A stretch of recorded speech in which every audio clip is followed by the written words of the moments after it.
కేంద్రంలోని మోడీ ప్రభుత్వ హయాంలో అవినీతి, ప్రశ్నాపత్రాల లీకులు, దేవాలయాల్లో దొంగతనాలు వంటి ఘటనలు పెరిగాయని సిపిఐ రాష్ట్ర కార్యదర్శి కోనంనేని ఆరోపించారు. ప్రభుత్వ రంగ సంస్థలు, పరిశ్రమలను ప్రైవేటీకరణ చేయడమే కేంద్ర ప్రభుత్వ ప్రధాన లక్ష్యంగా మారిందని కొత్తగూడెం శాసనసభ్యులు కోనంనేని విమర్శించారు. అలాగే గతంలో బీఆర్ఎస్ ప్రభుత్వంపై ప్రజల్లో ఉన్న వ్యతిరేకత నేపథ్యంలో కాంగ్రెస్ కు మద్దతిచ్చి ఎన్నికల్లో సహకరించామని, అయితే అవసరం తీరిన తర్వాత సిపిఐను పక్కన పెట్టే ప్రయత్నం జరుగుతోందని ఆరోపించారు.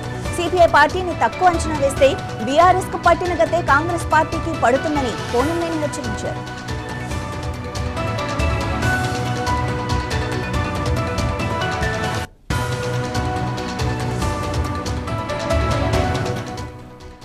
ఇదే పరిస్థితి కొనసాగితే పెనపాక నియోజకవర్గంలో సిపిఐ ఒంటరిగానే పోటీ చేస్తుందని, ఎర్రజెండా సత్తా ఏంటో చూపిస్తామని స్పష్టం చేశారు. సినీ నటుడు చిరంజీవి సినిమాలోని ఒక ప్రసిద్ధ డైలాగ్ను ప్రస్తావిస్తూ మొక్కే కదాని పీకేస్తే పీక కోస్తా అని కాంగ్రెస్ పార్టీకి హెచ్చరికలు జారీ చేశారు కోనంనేని. భద్రాద్రి కొత్తగూడెం జిల్లా ఏడుల బయ్యారం గ్రామంలో సిపిఐ చేపట్టిన ప్రజా చైతన్య యాత్ర తర్వాత జరిగిన సభలో కోనంనేని ఘాటు వ్యాఖ్యలు చేశారు.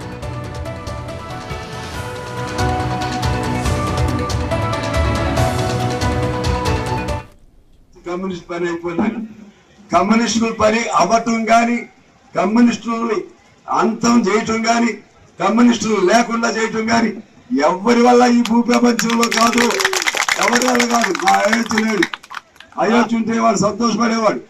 అయోధ్య లేకపోయినా ఇంతమంది వందలాది మంది ఉన్నారు. నేను లేకపోయినా ఉంటారు, మా కొమరయ్య గారు లేకపోయినా ఉన్నారు, ఇది ప్రసాద్ గారు లేకపోయినా ఉన్నారు, రజబలి గారు లేకపోయినా ఉన్నారు. నేను పార్టీ ఏర్పాటు చేసినటువంటి పోలీస్ కొండయ్య గారు, మైసా కొండయ్య గారు లేకపోయినా ఉన్నారు, వీరభద్రం గారు లేకపోయినా ఉన్నారు. ఉంటారు. ప్రజలు ఉన్నంత కాలం ఎర్రజెండా ఉంటుంది. ఎర్రజెండా ఉన్నంత కాలం పేదవాడి తరపునే నిలబడుతుంది. రేపు పిల్లపాకు కూడా వాళ్ళు ఏదో అనుకుంటున్నారు. ఓట్లు కావాలంటే కమ్యూనిస్టు స్నేహం, ఓట్లు అయిపోయిన తర్వాత ఇది అంటారు చూసావా, ఏది ఏడు దాటే వరకు